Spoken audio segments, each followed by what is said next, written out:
And for further chuckles, allow us now to turn to the modern-day master of wit and whimsy, Alexander S. Bermange. A regular face on BBC Radio 4 and the World Service, he's been turning his eye to current affairs for a few years now, roping in the great and the good to bring his satirical songs to life. No stranger to wit and whimsy herself, Marie-Louise Muir took a brave step into the musical world of Alexander S. Bermange. And here he is with his opening number. You'll love the opening number, though they'll have skimped on the set. And soon you've found the guy who's doing the sound has not quite mastered it yet. And the lyrics flaws also mean no way to understand the cast, while those playing Yanks will all sound like they're natives of Belfast.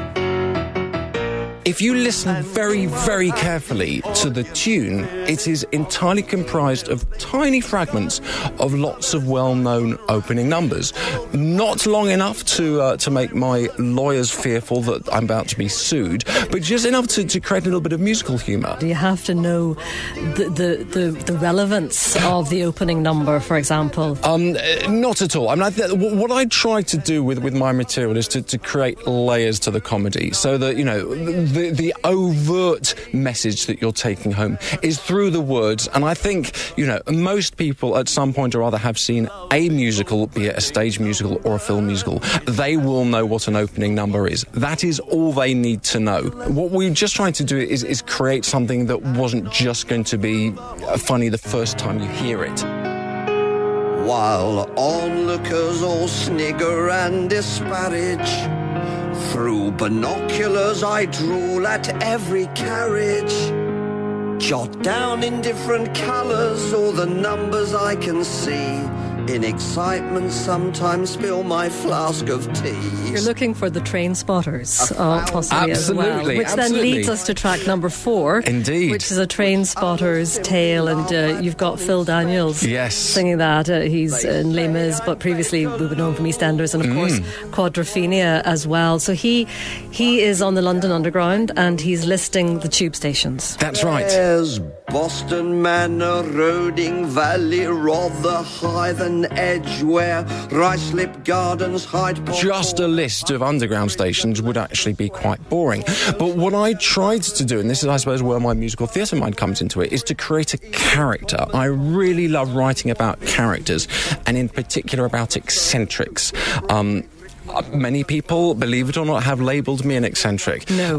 I know, hard to believe. But the idea of writing a song about a train spotter on the London Underground, so that during the choruses you get him excitedly rattling off these stations, and then during the verses you get this portrait of his life as a train spotter on the tube network in London.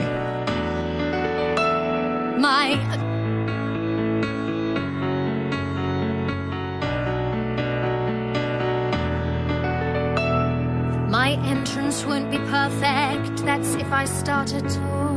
My tuning isn't tuneful, you'll soon attune to that. I try to be consistent though when singing sharp or flat. I'll suddenly sing faster, go rushing through the song, yet never realise anything is wrong. The comedy is many layered in this as well. So if we go then to track 5, I Love to Sing.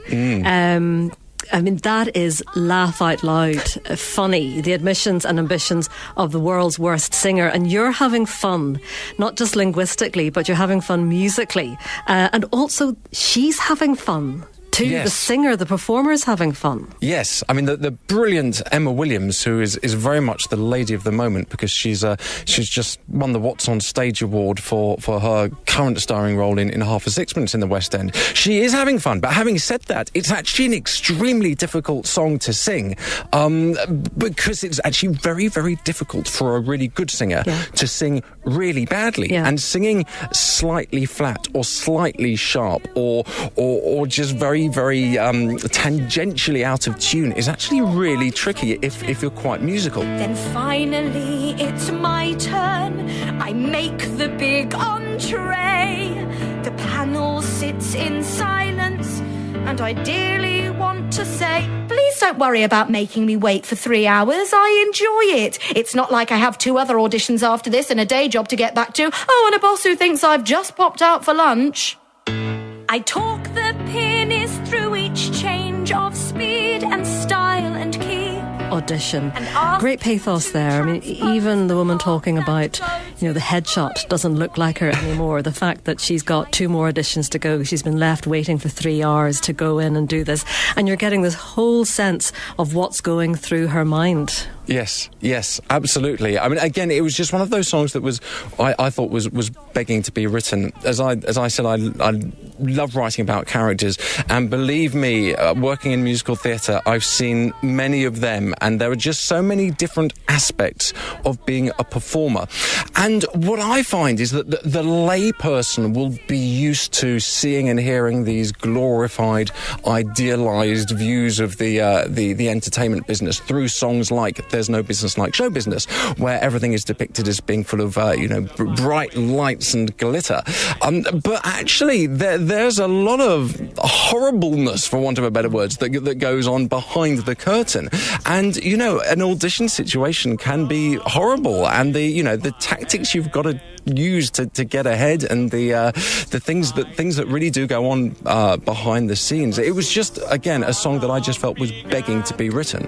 How could I tell the one I'd married that I was, in fact, a man? The national treasures, as you might call them, on the album, you know, the likes of Christopher Biggins and Miriam Margolyes and Nigel Planer, were, to be honest, all people that I'd crossed paths with in the past, and they'd been so kind as to support my work since then and to express enthusiasm for it. So I thought, well, it would be crazy not to ask them if they wanted to take part, and I was thrilled that they all said yes. So what did Christopher Biggins say whenever you showed him the song Wedding Night? The thing about Biggins is that he has earned his stripes. You know, he's been in many musicals, both film musicals and stage musicals. He's steeped in that whole tradition. He's one of our veteran actors, and he was really up for it. And he was, as diligent and disciplined and perfectionistic as all of the artists on the album. So he was a joy to work with. I saw the man who I'd just married was not a man at all. And Wit and Whimsy, songs by Alexander S. Bermange, is out now on Spectacular Music.